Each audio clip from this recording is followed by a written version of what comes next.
ಬಂಧುಗಳೇ ನಮಸ್ಕಾರ, ಹೇಗಿದ್ದೀರಿ? ನಾನು ನಿಮ್ಮ MP ಮುದಾಳೆ. ಬಂಧುಗಳೇ, ಇವತ್ತು ನಾನು 110 ಪುಟಗಳಿರ್ತಕ್ಕಂತಹ ಅಥವಾ 114 ಪುಟಗಳೇ ಆಗಿರ್ತಕ್ಕಂಥ ಸಂಕ್ಷಿಪ್ತವಾದಂತಹ ವರದಿಯನ್ನ ಜಿಲ್ಲಾ ಪಂಚಾಯತ್ನ ಮುಖ್ಯ ಕಾರ್ಯನಿರ್ವಾಹಕ ಅಧಿಕಾರಿಗಳು ಮತ್ತು ತಾಲೂಕು ಪಂಚಾಯತ್ನ ಅಧಿಕಾರಿಗಳು ಕೊಟ್ಟಿರುವಂತಹ ವರದಿಯನ್ನೇ ಇವತ್ತು ನಿಮ್ಮ ಮುಂದೆ ನಾವು ತೋರಿಸ್ತಾ ಇದ್ದೀವಿ. ಬಂಧುಗಳೇ, ಇವತ್ತು ಯಾವತ್ತು ನಾನು ಹೇಳ್ತೀನಲ್ಲ, ಪಿಡಿಗಳ ಮೇಲೆ FIR ಯಾವಾಗ ಎನ್ನುವಂತ ಕಾರ್ಯಕ್ರಮ ನಿಮ್ಮ ಹತ್ರ ಹಮ್ಮಿಕೊಂಡಿದ್ದೀನೋ, ಈ ಒಂದು ಕಾರ್ಯಕ್ರಮಕ್ಕೆ ತಕ್ಕ ಹಾಗೆ ಪಿಡಿಗಳು ಮಾಡಿರ್ತಕ್ಕಂಥ ಬ್ರಹ್ಮಾಂಡ ಭ್ರಷ್ಟಾಚಾರದ ಕುರಿತು ನಾವು ಕೊಟ್ಟಿದ್ದಲ್ಲ. ಇದು ನಮ್ಮ ವರದಿಯಲ್ಲ. ಜಿಲ್ಲಾ ಪಂಚಾಯತ್ನ ಮುಖ್ಯ ಕಾರ್ಯನಿರ್ವಾಹಕ ಅಧಿಕಾರಿಗಳಾಗಿರ್ತಕ್ಕಂಥ ಡಾಕ್ಟರ್ ಗಿರೀಶ್ ಬದೋಲೆ ಮತ್ತು ತಾಲೂಕು ಪಂಚಾಯತ್ನ ಮುಖ್ಯ ಕಾರ್ಯನಿರ್ವಾಹಕ ಅಧಿಕಾರಿಯಾಗಿರುವಂತಹ ಕಿರಣ್ ಪಾಟೀಲ್ ಅವರು ಕೊಟ್ಟಿರುವಂತ ಈ ಒಂದು 114 ಹೆಚ್ಚು ಕಮ್ಮಿ 110 ಪೇಪರ್ಗಳಿದ್ದಾವೆ. ಅದರಲ್ಲಿ ಇರ್ತಕ್ಕಂಥ ಎಲ್ಲ ಈ 2023, 24, 25ನೇ ಸಾಲಿನಲ್ಲಿ ನಡೆದಿರುವಂತಹ ಎಲ್ಲ ಅಮಲಾಪುರ ಗ್ರಾಮ ಪಂಚಾಯತಿಗೆ ಸಂಬಂಧಪಟ್ಟಿರುವಂತಹ ಪ್ರತಿಯೊಂದು ಸರ್ಕಾರದ ಹಣಗಳನ್ನ ಹೇಗೆಲ್ಲ ಲೂಟಿ ಹೊಡಿತಾರೆ ಅನ್ನೋದಕ್ಕೆ ತಾಜಾ ಉದಾಹರಣೆ ನಿಮ್ಮ ಮುಂದೆ ತರ್ತಾ ಇದ್ದೀನಿ. ಬಂಧುಗಳೇ, ತಮಗೆಲ್ಲ ಗೊತ್ತಿರೋ ಹಾಗೆ ನೀವು ಅನ್ಕೊಂಡಿರ್ಬೋದು, ಎಲ್ಲ ಒಂದ್ ಕಡೆಯಿಂದ ನಾನು ಆಲೋಚನೆ ಮಾಡಿದಾಗ ಬರೀ ಒಬ್ಬ ಪಿಡಿಒಗಳಿಗೆ ಎದುರಾಕೊಡ್ತಾರೆ ಇವರು ಅಂತಕ್ಕಂಥ ವಿಚಾರ ನಮ್ಗೆ ಹೇಳ್ತಾ ಇಲ್ಲ. ಆದರೆ ಸರ್ಕಾರದ ಹಣಗಳನ್ನ ಬೊಕ್ಕಸಕ್ಕೆ ನಷ್ಟ ಮಾಡಿರುವಂತ ಯಾರೇ ಅಧಿಕಾರಿಗಳಾಗಿರ್ಲಿ ಅವರನ್ನ ಕಾನೂನು ರೀತಿಯಲ್ಲಿ ಕ್ರಮ ಕೈಗೊಳ್ಳಬೇಕೆಂಬ ಒಂದು ಆದೇಶ, ಸರ್ಕಾರ ಆದೇಶ ಕೂಡ ಇದೆ. ಅದರಾಗೆ ಆ ಆದೇಶ ಅನುಗುಣವಾಗಿ ಜಿಲ್ಲಾ ಪಂಚಾಯತ್ನ ಮುಖ್ಯ ಕಾರ್ಯನಿರ್ವಾಹಕ ಅಧಿಕಾರಿಗಳಾಗಿರ್ತಕ್ಕಂಥ ಡಾಕ್ಟರ್ ಗಿರೀಶ್ ಬೊದಾಲೆ ಅವರು ಈ ಪಿಡಿಒಗಳಿಗೆ ಶಿಸ್ತಿನ ಕ್ರಮ ಯಾವಾಗ ತಗೊಳ್ತೀರಿ ಅಂತಕ್ಕಂಥ ಪ್ರಶ್ನೆಯನ್ನ ತಾಲೂಕು ಪಂಚಾಯತ್ ಇಒ ಅವರಿಗೆ ಪತ್ರ ಬರೆದು ತಿಳಿಸುತ್ತಾರೆ. ಆದರೆ ಇವತ್ತಿನವರೆಗೂ ಕೂಡ ತಾಲೂಕು ಪಂಚಾಯತ್ ಇಒ ಅವರಾಗಿರುವಂತಹ ಕಿರಣ್ ಪಾಟೀಲ್ ಅವರು ಅದರ ಬಗ್ಗೆ ಹೆಗಲ ಹಾಕಿ ಕೂಡ ಮಲಗೋದಿಲ್ಲ, ಆ ಕಡೆ ತಲೆ ಕೊಟ್ಟು ಕೂಡ ಮಲಗೋದಿಲ್ಲ. ಯಾಕಂದ್ರೆ ಅಲ್ಲಿ ಬ್ರಹ್ಮಾಂಡ ಭ್ರಷ್ಟಾಚಾರ ಆಗಿರೋದು ಸತ್ಯ ಕಂಡು ಬರ್ತಾ ಇದೆ. ಅವರೇ ಕೊಟ್ಟಿರುವಂತಹ ದಾಖಲೆ ಕೂಡ ನಿಮ್ಮ ಮುಂದೆ ಎಳೆಯಾಗಿ ಬಿಚ್ಚಿಡ್ತೀವಿ, ನೋಡ್ತಾ ಹೋಗೋಣ. ಯಾಕಂದ್ರೆ ಬಂಧುಗಳೇ, ತಮಗೆಲ್ಲ ಗೊತ್ತಿರೋ ಹಾಗೆ ನಾನು ನಿಮ್ಗೆ ಪದೇ ಪದೇ ವಿನಂತಿ ಮಾಡ್ಕೊಳ್ತಾ ಇದ್ದೀನಿ, ಸರ್ಕಾರದ ಹಣಗಳನ್ನ ಲೂಟಿ ಮಾಡಿ ನನಗೆಷ್ಟು ಕೊಡಿ ಅಂತಕ್ಕಂಥ ಅಧಿಕಾರಿಗಳು ಯಾರು ಇದ್ದಾರೆ ಅಂದ್ರೆ ಅದು ನಿಮ್ಮ ಮುಂದೆ ನಾವು ತೋರಿಸ್ತಾ ಇದೀವಿ ಯಾರಿದ್ದಾರೆ ಅಂತ. ಆದರೆ ಇಲ್ಲಿ ಜಿಲ್ಲಾ ಪಂಚಾಯತ್ ಮುಖ್ಯ ಕಾರ್ಯನಿರ್ವಾಹಕ ಅಧಿಕಾರಿಗಳಿದ್ದಾರೆ ಅಂತ ನಾನು ಹೇಳ್ತಾ ಇಲ್ಲ, ಅಥವಾ ತಾಲೂಕ್ ಪಂಚಾಯತ್ ಕಾರ್ಯನಿರ್ವಾಹಕ ಅಧಿಕಾರಿ ಇದ್ದಾರೆ ಅಂತ ನಾನು ಹೇಳ್ತಾ ಇಲ್ಲ. ಅದರ ಮೇಲ್ವರ್ಗದಲ್ಲಿ ಇದ್ದಿರಬಹುದೇನೋ ಅಥವಾ ಬಹುಶಃ ಇರ್ಲಿಕ್ಕಿಲ್ಲೇನೋ ಅಂತಕ್ಕಂಥ ಮಾತನ್ನ ನಿಮ್ಮ ಮುಂದೆ ಇಲ್ಲಿ ನಾವು ಹೇಳಲಿಕ್ಕೆ ಪ್ರಯತ್ನ ಪಡ್ತೀವಿ. ಬಂಧುಗಳೇ, ಬೀದರ್ ತಾಲೂಕಿನ ಅಮಲಾಪುರ ಗ್ರಾಮ ಪಂಚಾಯತಿಗೆ ಸಂಬಂಧಪಟ್ಟಿರುವಂತಹ 2023, 24, 25ನೇ ಸಾಲಿನಲ್ಲಿ 3 ಜನ ಪಿಡಿಒಗಳು ಬಂದು ಅಲ್ಲಿ ವರ್ಗಾವಣೆಯಾಗಿ ಹೋಗ್ತಾರೆ. ಒಬ್ಬರು ವಯ ನಿವೃತ್ತಿ ಆಗಿರ್ತಾರೆ, ಇನ್ನೊಬ್ಬರು ಟ್ರಾನ್ಸ್ಫರ್ ಆಗಿರ್ತಾರೆ, ಅದರ ನಂತರ ಮತ್ತೊಬ್ಬರು ಬಂದು ಜಾಯಿನ್ ಆಗ್ತಾರೆ. ಹೀಗಾಗಿ ಅಲ್ಲಿ ಇದೊಂದು ಚೈನ್ ಸಿಸ್ಟಮ್ ತರ ನಡೀತಾ ಇದೆ ಅಂತಕ್ಕಂಥ ಮಾತನ್ನ ನಿಮ್ಮ ಮುಂದೆ ನಾವು ಹೇಳಿಕೆ ಪ್ರಯತ್ನ ಪಡ್ತಾ ಇದೀವಿ. ಬಂಧುಗಳೇ, ತಮಗೆಲ್ಲ ಗೊತ್ತಿರೋ ಹಾಗೆ ಈಗಾಗಲೇ ಸುಮಾರು 80 ಲಕ್ಷಕ್ಕೂ ಅಧಿಕ ಏನಿಲ್ಲಿ ಖರ್ಚಾಗಿದೆ ಎಂಬ ಲೆಕ್ಕ ಒಂದ್ ಕಡೆ ಕೊಡ್ತಾ ಇದ್ದಾರೆ. ಆದರೆ ಪ್ರತಿಯೊಂದು ಪೇಜ್ ನಲ್ಲಿ ಕೂಡ ಈ ಒಂದು ತಂಡ ರಚನೆ ಮಾಡಿದ ಜಿಲ್ಲಾ ಪಂಚಾಯತ್ ಮುಖ್ಯ ಕಾರ್ಯನಿರ್ವಾಹಕ ಅಧಿಕಾರಿಗಳು ಅವರಾಗೆ ಖುದ್ದಾಗಿ ಕೊಟ್ಟಿರುವಂತಹ ಷರತ್ ಕಾಲಂದಲ್ಲಿ ಬರೆದಿದ್ದಾರೆ. ಅದು ನಿಮಗೆ ಇಲ್ಲಿ ಡಿಸ್ಪ್ಲೇ ನಲ್ಲಿ ನಾನು ಮಾಡಿ ತೋರಿಸ್ತೀನಿ. ಯಾಕಂದ್ರೆ ಅವ್ರು ಬರೆದಿರತಕ್ಕಂತ ಯಾವುದೂ ಕೂಡ ಪ್ರತಿಯೊಂದು ಪೇಜ್ ಅನ್ನ ನಿಮಗೆ ನಾವು ಅಫಿಡವಿಟ್ ಮಾಡಿ ಕೊಡ್ತೀವಿ. ಆದರೆ ಈ ಪಿಡಿಒಗಳ ಮೇಲೆ FIR ಯಾವಾಗ ಅಂತಕ್ಕಂಥ ಪ್ರಶ್ನೆ ನಿಮ್ಮನ್ನ ಸಾರ್ವಜನಿಕರು ಕೇಳ್ತಾ ಇದ್ದಾರೆ. ಬಂಧುಗಳೇ, ತಮಗೆಲ್ಲ ಗೊತ್ತಿರೋ ಹಾಗೆ ಈ ಒಂದು ಗ್ರಾಮ ಪಂಚಾಯತಿಗೆ ಪಿಡಿಒಗಳಾಗಿ 2023, 24ರಲ್ಲಿ ಶಂಕರ್ ರಾವ್ ಎನ್ನುವಂತ ವ್ಯಕ್ತಿ ಅಲ್ಲಿ ಪಿಡಿಒ ಆಗಿ ಕೆಲಸ ಮಾಡ್ತಾರೆ. ಅವರು ಸಾಕಷ್ಟು ರೀತಿಗಳಿಂದ ಅವ್ಯವಹಾರಗಳು ಮಾಡಿರ್ತಾರೆ. ಅವರು ಮಾಡಿದ ನಂತರದಲ್ಲಿ ಅವರು ವಯ ನಿವೃತ್ತಿ ಹೋಗ್ತಾರೆ. ಅದಾದ ನಂತರ ಬರ್ತಕ್ಕಂಥವ್ರು ಮೆಹಬೂಬ್ ಪಾಷಾ ಅಂತಕ್ಕಂಥ ಪಿಡಿಒ. ಆ ಪಿಡಿಒನ ಅದೇ ಅನುಗುಣವಾಗಿ ಮುಂದುವರ್ಸ್ಕೊಂಡು ಹೋಗ್ತಾ ಇದ್ದಾಗ ಅಲ್ಲಿನ ಕೆಲ ಸಮಾಜ ಸೇವಕರು ತುರಾಮ್ ಗೌರೆ ಹಾಗೂ ಇನ್ನಿತರು ಜೈವಿಂಗಣದ ಮುಖ್ಯಸ್ಥರ ಮಾರುತಿ ಕಂಟೆ ಆಗಿರ್ಬೋದು ಅಥವಾ ನರ್ಸಿಂಗ್ ಸಾಮ್ರಾಟ್ ಆಗಿರ್ಬೋದು, ಅಲ್ಲಿರ್ತಕ್ಕಂಥ ಅನೇಕ ಜನ ಮುಖಂಡರು ಜಿಲ್ಲಾ ಪಂಚಾಯತ್ ಮುಖ್ಯ ಕಾರ್ಯನಿರ್ವಾಹಕ ಅಧಿಕಾರಿಗೆ ಮನವಿ ಪತ್ರ ಸಲ್ಲಿಸ್ತಾರೆ. ಈಗಾಗಲೇ ನಮ್ಮ ಪಂಚಾಯತ್ನಲ್ಲಿ ಈ ರೀತಿಯಾಗಿ ಭ್ರಷ್ಟಾಚಾರ ನಡೆದೋಗಿದೆ, ಅದನ್ನು ತನಿಖೆ ಮಾಡಿ ಅಂತ ಹೇಳಿ ಹೇಳಿದಾಗ ಜಿಲ್ಲಾ ಪಂಚಾಯತ್ನ ಮುಖ್ಯ ಕಾರ್ಯನಿರ್ವಾಹಕ ಅಧಿಕಾರಿಗಳು ಅವರೊಂದು ಸಮಿತಿ ರಚನೆ ಮಾಡಿ ಸಮಿತಿಗೆ ಒಂದು ವರದಿಯನ್ನ ಸಲ್ಲಿಸ್ತಾರೆ. ಹೇಗಾದ್ರೂ ಮಾಡಿ ಇದನ್ನ ವರದಿ ನನಗೆ ಸಲ್ಲಿಸಿ ಅಂತ ಹೇಳಿ ಆ ವರದಿಯಲ್ಲಿ ಬಂದಂತ ಅಧಿಕಾರಿಗಳಿದ್ದಾರೆ ಕೂಡ ಅವರು ಕೂಡ ಇದರಲ್ಲಿ ಶಾಮೀಲಾಗುತ್ತಾರೆ. ನಿಮ್ಮ ಫೇವರ್ ನಾವು ಹೇಳ್ತೀವಿ, ನಮಗೆ ಏನಾದ್ರು ಕೊಡ್ತೀರಾ ಅಂತಕ್ಕಂಥ ಪ್ರಶ್ನೆಗಳು ಕೇಳ್ಕೊಂಡಿದ್ರು ಅಥವಾ ಹೆಂಗೆ ಕಮಿಟ್ಮೆಂಟ್ ಮಾಡ್ಕೊಂಡ್ರು ಗೊತ್ತಿಲ್ಲ. ಆದರೆ ಈ ಒಂದು ಪ್ರೋಸೆಸ್ ಅನ್ನ ಮಾಡಲಿಕ್ಕೆ ಸುಮಾರು ದಿನಗಳೇ ನಡೆದೋಯ್ತು. ಸುಮಾರು 6 ತಿಂಗಳ 1 ವರ್ಷ ನಡೆದೋಗ್ತಾ ಇದೆ. ಈ ತನಿಖೆ ಮಾಡಕ್ಕೆ ಸುಮಾರು ಸಾರಿ ಅಧಿಕಾರಿಗಳು ಬರ್ತಾರೆ, ಇವತ್ತಿನವರೆಗೂ ಕೂಡ ಮೆಜರ್ಮೆಂಟ್ ಸಹ ಮಾಡ್ತಾ ಇಲ್ಲ. ಯಾಕಂದ್ರೆ ಇವರೆಲ್ಲ ಒಂದ್ ಕಡೆ ಎಲ್ಲೋ ಸರ್ಕಾರದ ಹಣ ಲೂಟಿ ಹೊಡಿ ನನಗೆಷ್ಟು ಕೊಡಿ ಅಂತ ಲೆಕ್ಕದಲ್ಲಿ ಇದ್ದಾರೆ ಅಂತಕ್ಕಂಥ ಮಾತನ್ನ ಇಲ್ಲಿ ನಾವು ನಿಮಗೆ ತೋರಿಸ್ತಾ ಇದೀವಿ. ಬಂಧುಗಳೇ, ತಮಗೆಲ್ಲ ಈ ವಿಷಯನ ಯಾಕೆ ನಾನು ಪದೇ ಪದೇ ವಿಚಾರ ಮಾಡ್ತಾ ಇದ್ದೀನಿ ಅಂದ್ರೆ, ಇಲ್ಲಿ ಬಂದಿರ್ತಕ್ಕಂಥವ್ರು 3 ಜನ ಪಿಡಿಒಗಳು, ಶಂಕರ್ ರಾವ್ ಮತ್ತು ಮೆಹಬೂಬ್ ಪಾಷಾ ಹಾಗೂ ಗೀತಾ ಅಂತಕ್ಕಂಥ 3 ಜನ ಮಹಿಳೆಯರು, ಅಥವಾ ಒಬ್ಬರು ಮಹಿಳೆಯರು 2 ಗಂಡಸರು ಇಲ್ಲಿ ಪಿಡಿಒಗಳಾಗಿ ಕೆಲಸ ಮಾಡ್ತಾರೆ.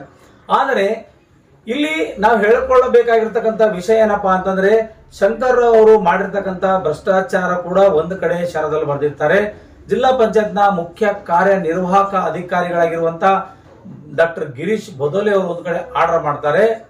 ಶಂಕರ್ ಅವರು ಮಾಡಿರೋದು 90,000 ರೂಪಾಯಿ ಇದೆ ಅಂತಕ್ಕಂಥ ಮಾತನ್ನ ಹೇಳ್ತಾ ಇದ್ದಾರೆ. ನಾನು ಒಂದು ವಿನಂತಿ ಮಾಡ್ತಾ ಇದ್ದೀನಿ ಜಿಲ್ಲಾ ಪಂಚಾಯತ್ನ ಮುಖ್ಯ ಕಾರ್ಯನಿರ್ವಾಹಕ ಅಧಿಕಾರಿಗಳಿಗೆ ಮತ್ತು ತಾಲೂಕ್ ಪಂಚಾಯತ್ನ ಮುಖ್ಯ ಕಾರ್ಯನಿರ್ವಾಹಕ ಅಧಿಕಾರಿಗಳಿಗೆ, ಈ ಸರ್ಕಾರದ ಅನುದಾನಗಳನ್ನ ಯಾರಾದ್ರೂ ನೌಕರಸ್ಥರು ಪಡ್ಕೊಳ್ತಾರ, ಅಥವಾ ಅಲ್ಲಿ ಯಾರು ಪಿವನು ಅಥವಾ ವಾಟರ್ ಮ್ಯಾನು ಅಂತವ್ರ ಮೇಲೆ ಸಾಕಷ್ಟು ಬಿಲ್ಗಳನ್ನ ಎತ್ತಿದ್ದಾರೆ. ಇದು ಅವ್ರಿಗೆ ಕೊಡಕ್ ಬರುತ್ತೇನಾ? ಅವರಿಗೂ ಕೂಡ ತನಿಖೆ ಆಗ್ಬೇಕು, ಅವರು ಕೂಡ ಇವ್ರ ಮೇಲೆ ಕೇಸ್ ಆಗ್ಬೇಕು. ಸರ್ಕಾರ ದುಡ್ಡನ್ನ ಯಾಕೆ ಇವ್ರು ಪಡ್ಕೊಂಡ್ರು, ಯಾವ ಕಾರಣಕ್ಕಾಗಿ ಪಡ್ಕೊಂಡ್ರನ್ನ ಅಲ್ಲಿ ಸ್ಪಷ್ಟವಾಗಿ ತಿಳಿಸಬೇಕು ಸಾರ್ವಜನಿಕರಿಗೆ. ಆ ತರದ ಎಲ್ಲ ನಾವು ಲೆಕ್ಕ ಹಾಕೊಂಡ್ರೆ ಸುಮಾರು ಇದು ಲೆಕ್ಕ ತಪ್ಪಿ ಹೋಗ್ತಾ ಇದೆ, ಇದು ಲೆಕ್ಕನೇ ಸಿಗ್ತಾ ಇಲ್ಲ.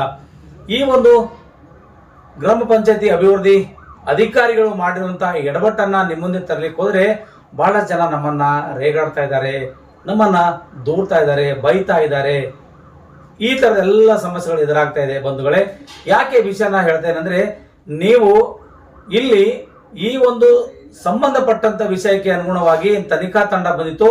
ತನಿಖಾ ತಂಡದಲ್ಲೂ ಕೂಡ ಭ್ರಷ್ಟ ಅಧಿಕಾರಿಗಳೇ ಅಡಗಿದ್ರು, ಅವರು ಕೂಡ ಪರ್ಸೆಂಟೇಜ್ ತಕೊಂಡು ಹೋಗಿದ್ದಾರೆ ಅಂತಕ್ಕಂಥ ಇಲ್ಲಿ ಮಾತುಗಳು ಕೇಳಿ ಬರ್ತಾ ಇದ್ದಾವೆ. ಯಾಕೆ ಇಲ್ಲಿವರೆಗೂ ಇನ್ನೀ ತನಕ ಆದ್ರೂ ಯಾವುದೋ ಒಂದು ಜಡ್ಜ್ಮೆಂಟ್ ಅನ್ನ ಅಥವಾ ಯಾವುದೋ ಒಂದು ತನಿಖೆ ಮಾಡುವಾಗ ಯಾವ ಕಾಮಗಾರಿ ಮಾಡಿದಿರಿ, ಎಲ್ಲಿ ಮಾಡಿದಿರಿ ತೋರಿಸಿ ಅಂದ್ರೂ ಕೂಡ ಇವತ್ತು ತೋರಿಸ್ಲಿಕ್ಕೆ ಅಲ್ಲಿ ಜೈ ಬರ್ತಾ ಇಲ್ಲ, ಏಡರ್ಲಿ ಬರ್ತಾ ಇಲ್ಲ, ಆ ಸಂಬಂಧಪಟ್ಟಂತವ್ರು ಬರ್ತಾ ಇಲ್ಲ. ಅಂದ್ಮೇಲೆ ಇಲ್ಲಿ ಎಲ್ಲರೂ ನೀನು ತಿನ್ನು ನನಗೂ ಕೊಡಿ ಎಂಬ ಲೆಕ್ಕದಲ್ಲಿ ಕೆಲಸ ಮಾಡಿದ್ದಾರೆ ಅಂತ ಇಲ್ಲಿ ನಾವು ಸ್ಪಷ್ಟಪಡಿಸ್ತಾ ಇದೀವಿ. ಈಗಾಗಲೇ ಜಿಲ್ಲಾ ಪಂಚಾಯತ್ನ ಮುಖ್ಯ ಕಾರ್ಯನಿರ್ವಾಹಕ ಅಧಿಕಾರಿಗಳಾಗಿರ್ತಕ್ಕಂಥ ಡಾಕ್ಟರ್ ಗಿರೀಶ್ ಬೊದೋಲೆ ಅವರು ಅನೇಕ ಜನ ಪಿಡಿಒಗಳಿಗೆ ಸಸ್ಪೆಂಡ್ ಮೇಲೆ ಸಸ್ಪೆಂಡ್ ಮಾಡಿದಂತೂ ಜಗತ್ ಜಾಹೀರಾತಾಗಿತ್ತು. ಹಾಗಾದ ನಂತರ ಎಲ್ಲ ಪಿಡಿಒ ಸೇರಿಕೊಂಡು ಅವ್ರ ಮೇಲೆ ಒಂದಿಷ್ಟು ಅಲಿಗೇಷನ್ ಮಾಡಕ್ ಹೋದ್ರು. ನಾವೆಲ್ಲರನ್ನ ರಾಜೀನಾಮೆ ಕೊಟ್ಟು ಹೋಗ್ತೀವಿ, ನಮ್ಗೆ ಬೇಕಾಗಿಲ್ಲ ಅಂತಕ್ಕಂಥ ವಾದಗಳನ್ನ ಮಂಡಿಸಿದಾಗ ಜಿಲ್ಲಾ ಪಂಚಾಯತ್ನ ಮುಖ್ಯ ಕಾರ್ಯನಿರ್ವಾಹಕ ಅಧಿಕಾರಿಗಳು ಒಂದು ಸ್ವಲ್ಪ ಹಿಂದೆ ಸರಿತಾರೆ. ಅದಾದ ನಂತರ ಆಗಿದೆ ಈ ಬಹಳಷ್ಟು ಎಡವಟ್ಟುಗಳನ್ನ ಈಗ ಹೊರಗೆ ಬರ್ತಾ ಇದೆ. ಮೆಹಬೂಬ್ ಪಾಷಾ ಮಾಡಿರ್ತಕ್ಕಂಥ ಭ್ರಷ್ಟಾಚಾರ ಒಂದ್ ಕಡೆ ನೋಡಿದ್ರೆ, ತಾಲೂಕು ಪಂಚಾಯತ್ ಯುವ ಅಧಿಕಾರಿಗಳಿಗೆ ನಾನು ಹಣ ಕೊಟ್ಟಿದ್ದೀನಿ, ಮತ್ತೆ ಯಾರಿಗೂ ಹಣ ಕೊಟ್ಟಿದ್ದೀನಿ ಅಂತ ವಾಟ್ಸ್ಆಪ್ ಎಲ್ಲ ಹರಿದಾಡ್ತು. ಅದು ಜಿಲ್ಲಾ ಪಂಚಾಯತ್ ಮುಖ್ಯ ಕಾರ್ಯನಿರ್ವಾಹಕ ಅಧಿಕಾರಿ ತನಕ ಬಂತು, ಆದ್ರೂ ಕೂಡ ಆಕ್ಷನ್ ಇಲ್ಲ. ಒಂದು ಕಡೆ ಆರ್ಡರ್ ಮಾಡ್ತಾರೆ ನಮ್ಮ ಜಿಲ್ಲಾ ಪಂಚಾಯತ್ ಮುಖ್ಯ ಕಾರ್ಯನಿರ್ವಾಹಕ ಅಧಿಕಾರಿಗಳು, ಸರ್ಕಾರದ ಹಣ ನಷ್ಟ ಮಾಡಿದಂತ ಅಧಿಕಾರಿ ಯಾರೇ ಆಗಲಿ ಅವ್ರ ಮೇಲೆ ಶಿಸ್ತು ಕ್ರಮ ಕೈಗೊಳ್ಳಬೇಕು, ಅವ್ರ ಮೇಲೆ ಕಾನೂನು ರೀತಿಯಲ್ಲಿ ಕ್ರಮ ಕೈಗೊಳ್ಳಬೇಕು ಅಂತ ಬರೀ ಆರ್ಡರ್ ಮಾಡ್ತಾರೆ. ಆದ್ರೆ ಇವತ್ತಿಗೂ 4 ತಿಂಗಳಾಯ್ತು, ಈ 3 ಜನ ಪಿಡಿಒಗಳ ಮೇಲೆ ಯಾವುದೇ ಕಾರಣಕ್ಕೂ FIR ಆಗಿಲ್ಲ, ಇವರಿಗೆ ಅಮಾನತ್ ಮಾಡಿಲ್ಲ, ಮಾಡಿ ಮತ್ತೊಂದು ಕಡೆ ಅವರಿಗೆ ಪೋಸ್ಟಿಂಗ್ ಕೊಟ್ಟಿದ್ದಾರೆ ಅಂತಕ್ಕಂಥ ಮಾತನ್ನ ಇಲ್ಲಿ ಕೇಳಿ ಬರ್ತಾ ಇದೆ. ಬಂಧುಗಳೇ, ತಮಗೆಲ್ಲ ಗೊತ್ತಿರುವ ಹಾಗೆ ಶಂಕರ್ ಅಂತೂ ನಿವೃತ್ತಿ ಹೊಂದಿದ್ದಾರೆ. ಆದರೆ ಅವರು ಕೂಡ ಸಾಕಷ್ಟು ಜನ ನೌಕರಸ್ಥರ ಹೆಸರ ಮೇಲೆ ಚೆಕ್ ಗಳನ್ನ ವಿಡ್ರಾಲ್ ಮಾಡ್ಕೊಂಡಿದ್ದಾರೆ. ಅದರ ಪುರಾವೆಗಳು ಕೂಡ ಅಲ್ಲಿ ಇದಾವೆ. ಇವರು ಶರದಲ್ಲಿ ಬರೆದಿರ್ತಾರೆ, ತನಿಖಾ ತಂಡದವರು ಯಾವುದೇ ರೀತಿಯಿಂದ ಸಮರ್ಪಕವಾಗಿ ಬಿಲ್ಗಳನ್ನ ಅಳವಡಿಸಿರುವುದಿಲ್ಲ, ಇದನ್ನು ಕೈ ಬರಹ ಇದೆ, ಹಾಗಾಗಿ ಇದನ್ನ ಪರಿಶೀಲನೆ ಮಾಡ್ಲಿಕ್ಕೆ ಆಗುದಿಲ್ಲ ಅಂತಕ್ಕಂಥ ಶರದಲ್ಲಿ ಬರ್ತಾರೆ ಅಂದ್ಮೇಲೆ ಅದು ಡೂಪ್ಲಿಕೇಟ ಅಥವಾ ಒರಿಜಿನಲ್ ಸಾರ್ವಜನಿಕರಿಗೆ ಹೇಳಬೇಕಾಗಿದೆ. ಆದರೆ 110-14 ಪುಟಗಳು ಇರ್ತಕ್ಕಂಥ ಈ ಎಲ್ಲಾ ಪ್ರತಿಯೊಂದು ಪೇಜ್ ಅಲ್ಲಿ ಕೂಡ ಶರದಲ್ಲಿ ಬರೆದಿದ್ದಾರೆ, ಇದು ಯಾವುದು ಸಮರ್ಪಕವಾಗಿ ಇಲ್ಲ ಅಂತ. ಆದ್ಮೇಲೆ ಇವರನ್ನ ಯಾಕೆ ಎಷ್ಟೊಂದು ಜೋಪಾನ ಮಾಡ್ತಾ ಇದ್ದಾರೆ? ಈ ಸರ್ಕಾರಕ್ಕೆ ಏನು ನಷ್ಟ ಮಾಡಿರುವಂತಹ ಹಣನ ಈ ಎಲ್ಲ ಯಾರ್ಯಾರು ಇದನ್ನು ಪಡ್ಕೊಂಡಿದ್ದಾರೋ, ಯಾರ್ಯಾರು ಇಲ್ಲಿ ವೋಚರ್ಗಳು ಚೆನ್ನಾಗಿದಾವೋ ಅದನ್ನೆಲ್ಲ ಸರ್ಕಾರಕ್ಕೆ ವಾಪಸ್ ಬರೆಸಬೇಕು. ಅವ್ರ ಮೇಲೆ FIR ಆಗಬೇಕು, ಅವರು ಕೂಡ ಜೈಲಿಗೆ ಹೋಗಬೇಕು, ಅವ್ರ ಮೇಲೆ ಕೂಡ ಕಾನೂನು ರೀತಿಯಲ್ಲ ಕ್ರಮ ಕೈಗೊಳ್ಳಬೇಕು. ಅಲ್ಲಿ ಯಾರ್ಯಾರು ಕೆಲಸ ಮಾಡಿದಾರೋ ಅವರು ಕೂಡ ತನಿಖೆ ಮಾಡಬೇಕು. ಅನೇಕ ಬಾರಿ ನಿಮಗೆ ವಿಚಾರ ಹೇಳ್ತಾ ಇದ್ದೀನಿ. ಮೊನ್ನೆ ನಡೆದಿರ್ತಕ್ಕಂಥ ಲೋಕಸಭಾ ಚುನಾವಣೆಗೆ ಬಂದಿನಂತಹ ಸಂದರ್ಭದಲ್ಲಿ ಅವತ್ತು ಚುನಾವಣೆ ಒಂದು ನೆಪ, ಆ ಒಂದು ನೆಪಕ್ಕೆ ಒಂದು ಪೆಂಡಲ್ ಹೊಡಿತಾರೆ. ಒಂದು ಪೆಂಡಲ್ ಅಂದ್ರೆ ಎಲ್ಲೋ ಒಂದು ಕಡೆ ಮತ ಎಣಿಕೆ ಕೇಂದ್ರದ ಮುಂದೆ ಅಥವಾ ಮತಗಟ್ಟೆ ಕೇಂದ್ರದ ಮುಂದೆ ಒಂದು ಪೆಂಡಲ್ ಹಾಕ್ತಾರೆ. ಪೆಂಡಲ್ ಹಾಕಿ ಒಂದು 50-60 ಚೇರ್ ಇಡ್ತಾರೆ, ಒಂದಿಷ್ಟು ಕುಡಿಯಕ್ಕೆ ನೀರು ಇಡ್ತಾರೆ. ಅದಕ್ಕೆ ಗ್ರಾಮ ಪಂಚಾಯತ್ ವತಿಯಿಂದ 29,000 ರೂಪಾಯಿ ಡ್ರಾ ಮಾಡ್ತಾರೆ. ಅದು ಯಾರ ಹೆಸರ ಮೇಲೆ? ಅಲ್ಲಿರ್ತಕ್ಕಂಥ ಯಾರೋ ಒಬ್ಬ ಗುತ್ತಿಗೆದಾರೋ ಅಥವಾ ಅಲ್ಲಿರ್ತಕ್ಕಂಥ ಯಾರೋ ಸರ್ಕಾರಿ ನೌಕರಸ್ಥನೋ ಅಥವಾ ವಾಟರ್ ಮ್ಯಾನು ಅಥವಾ ಅಲ್ಲಿರ್ತ ಪಿಯೋನ್ ಮೇಲೆ ಡ್ರಾ ಮಾಡ್ಕೊಳ್ತಾರೆ. ಆದರೆ ಚುನಾವಣೆ ಅಧಿಕಾರಿಗಳು ಚುನಾವಣೆಗೆ ಸಾಕಷ್ಟು ಬಜೆಟ್ ಇರುತ್ತೆ, ಚುನಾವಣೆಯಲ್ಲಿ ಖರ್ಚು ಮಾಡ್ತಾರೆ. ಆದರೆ ಇವ್ರು ಯಾಕೆ ತಮ್ಮ ಕೈಯಿಂದ ಅಲ್ಲಷ್ಟೊಂದು ದುಡ್ಡನ್ನ ಹಾಕ್ತಾರೆ? ಪೆಂಡಲ್ಗೆ 30,000 ರೂಪಾಯಿ ಹಾಕ್ತಾರಂತೆ. ಅದಾದ ನಂತರ ಅಂಗವಿಕಲರ ಹೆಸರ ಮೇಲೆ ಹಣ ಲೂಟಿ ಮಾಡ್ತಾರೆ. ಅಂಗವಿಕಲರಿಗೆ ಆ ಊರಲ್ಲಿ ಎಷ್ಟು ಜನ ಇದ್ದಾರೆ, ಅಂಗವಿಕಲರು ಎಷ್ಟು ಮತಗಟ್ಟೆಗಳು ಬರುತ್ತವೆ, ಅಂತ ಅಂಗವಿಕಲರ ಹೆಸರ ಮೇಲೆ ಕೂಡ ಇಲ್ಲಿ ಲಕ್ಷಾಂತರ ರೂಪಾಯಿಯನ್ನ ಕೊಳ್ಳೆ ಹೊಡೆದಿದ್ದಾರೆ. ರ್ಯಾಂಪ್ ಮಾಡ್ತೀವಿ ಅಂತ ಹೇಳಿದ್ದಾರೆ. ರ್ಯಾಂಪ್ ಎಲ್ಲಿದೆ? ರ್ಯಾಂಪ್ ಮಾಡಿದವ್ರು ಯಾರು? ಯಾರ ಮೇಲೆ ಚೆಕ್ ಹೋಯ್ತು? ಅದನ್ನ ತನಿಖೆ ಮಾಡುವಂತಹ ಸಂದರ್ಭದಲ್ಲಿ ಎಲ್ಲ ಸವಿಸ್ತಾರವಾಗಿ ಶರಾಕಾಲ್ನಲ್ಲಿ ಬರೆದಿರ್ತಾರೆ. ಇಷ್ಟೆಲ್ಲ ಆದರೂ ಕೂಡ ಜಿಲ್ಲಾ ಪಂಚಾಯತ್ನ ಮುಖ್ಯ ಕಾರ್ಯನಿರ್ವಹಣಾಧಿಕಾರಿಗಳು 3 ಜನ ಪಿಡಿಗಳ ಮೇಲೆ FIR ಮಾಡಲು ಹಿಂದೆ ಮುಂದೆ ಹಾಕ್ತಾ ಇದ್ದಾರೆ. ಅಲ್ಲರಿ ಸ್ವಾಮಿ, ನಾನು ಒಂದು ವಿಷಯ ಕೇಳ್ತಾ ಇದ್ದೀನಿ. ಜಿಲ್ಲಾ ಪಂಚಾಯತ್ ಮುಖ್ಯ ಕಾರ್ಯನಿರ್ವಹಣಾಧಿಕಾರಿಗಳಿಗೆ ನಿರ್ಣಾ ಗ್ರಾಮ ಪಂಚಾಯತ್ ನಲ್ಲಿ ನಡೆದಿರ್ತಕ್ಕಂಥ 50,000 ಅವ್ಯವಹಾರ ಆಗಿತ್ತೋ ಅಥವಾ ಲಕ್ಷಾಂತರ ಆಗಿತ್ತೋ ಗೊತ್ತಿಲ್ಲ. ಆದರೆ ನೀವೇ ಕೂಡ ಆರ್ಡರ್ ಮಾಡ್ತೀರಿ. ಅಲ್ಲಿರ್ತಕ್ಕಂಥ ಒಬ್ಬ PDO ಹೆಣ್ಣು ಮಗಳಿಗೆ ಅಲ್ಲಿ ಅಮಾನತ್ ಮಾಡ್ತೀರಿ. ಅಮಾನತ್ ಆದ 4-5 ದಿನದಲ್ಲಿ ಅವ್ರ ಮೇಲೆ FIR ಆಗುತ್ತೆ. ಆದರೆ ಇವ್ರ ಮೇಲೆ ಇವತ್ತು ಇಷ್ಟೊಂದು ದುಡ್ಡು ಖರ್ಚು ಮಾಡಿದ್ರು ಕೂಡ ಸರ್ಕಾರಕ್ಕೆ ಬೊಕ್ಕಸ ಮಾಡಿದ್ದಾರೆ ಅಂತ ಹೇಳ್ತಾ ಇದ್ರು, ನೀವೇ ಹೇಳ್ತಾ ಇದ್ರಿ. ಆದ್ರೂ ಕೂಡ ಇವ್ರ ಮೇಲೆ ಯಾಕೆ FIR ಆಗಿಲ್ಲ? ಇವ್ರ ಮೇಲೆ ಯಾಕೆ ಶಿಸ್ತು ಕ್ರಮ ಕೈಗೊಂಡಿಲ್ಲ? ಎಲ್ಲ ಮೇಲೆ ತನಿಖೆ ಮಾಡಿ ಅಂತಕ್ಕಂಥ ವಾದನ ಆ ಹೋರಾಟಗಾರರು ಮತ್ತು ನಮ್ಮ ಸುದ್ದಿವಾಹಿನಿ ಕೂಡ ಅದಕ್ಕೆ ಅಣಿಯಾಗಿ ನಿಂತುಕೊಂಡಿದ್ದೇವೆ. ತಪ್ಪು ಮಾಡಿದವರು ಶಿಕ್ಷೆ ಒಳಪಡಲೇಬೇಕು, ತಪ್ಪು ಮಾಡಿದವರು ಉಪ್ಪು ತಿಂದವರು ನೀರು ಕುಡಿಲೇಬೇಕು ಏನಂತ ಮಟ್ಟಿನಲ್ಲಿ ಇವತ್ತು ಈ ವಿಷಯನ ನಿಮ್ಮ ಮುಂದೆ ನಾವು ತರ್ತಾ ಇದೀವಿ. ಒಂದು ಕಡೆ ತಮಗೆಲ್ಲ ಗೊತ್ತಿರುವ ಹಾಗೆ ಇದೆಲ್ಲ ಒಂದು ಕಡೆ ಪಂಚಾಯತ್ ನಲ್ಲಿ ಇದೆಲ್ಲ ಕಾಮನ್ ಆಗಿ ನಡೀತೆ ಅಂತಕ್ಕಂಥ ಮಾತನ್ನ ನೀವೆಲ್ಲ ಹೇಳ್ಬಹುದು. ಆದರೆ ಸರ್ಕಾರದಲ್ಲಿ ಒಂದಿಷ್ಟು ಕಾನೂನಿದೆ, ಚೌಕಟ್ಟಿದೆ. ಆ ಚೌಕಟ್ಟಿನೊಳಗೆ ಖರ್ಚು ಮಾಡ್ಬೇಕಂತಕ್ಕಂಥ ಅದಕ್ಕೊಬ್ಬ ಅಧಿಕಾರಿ ಇದ್ದಾರೆ, ಅದ್ರ ಮೇಲೆ ನೋಡ್ಕೊಳ್ಳಿಕ್ಕೆ ಇನ್ನೊಬ್ಬ ಅಧಿಕಾರಿ ಇದ್ದಾರೆ. ಅಂದ್ರೆ ಸರ್ಕಾರ ಹಣ ನೀತಿನೂ ನನಗೂ ಕೊಡುವ ಲೆಕ್ಕದಲ್ಲಿ ಮಾಡಿದಾರೋ ಅನ್ನುವಂಥದನ್ನ ಇಲ್ಲಿ ಬಹಿರಂಗವಾಗಿ ಗೊತ್ತಾಗ್ತಾ ಇದೆ.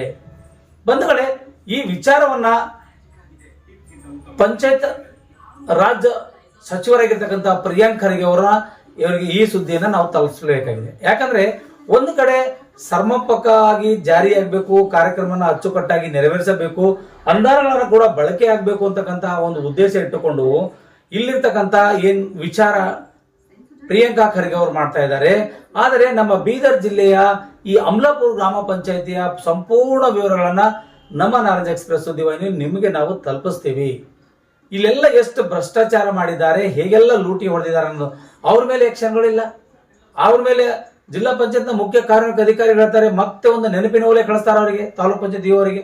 ಆದರೂ ಕೂಡ ಆ ಒಂದು ನೆನಪಿನ ಓಲೆ ಕೂಡ ಎಲ್ಲ ಒಂದು ಕಡೆ ಬಿಸಾಕಿ ಜಿಲ್ಲಾ ಪಂಚಾಯತ್ನ ಮುಖ್ಯ ಕಾರ್ಯನಿರ್ವಾಹಕ ಅಧಿಕಾರಿಗಳ ಆದೇಶಕ್ಕೆ ಕೆಮ್ಮತ್ತು ಕೊಡದೆ ತಾಲೂಕ್ ಪಂಚಾಯತ್ ಇಒ ಆಗಿರುವಂತಹ ಕಿರಣ್ ಪಾಟೀಲ್ ಅವರು ಕೇಸ್ ಮಾಡಲಿಕ್ಕೆ ಮುಂದೆ ಹೋಗ್ತಾ ಇಲ್ಲ.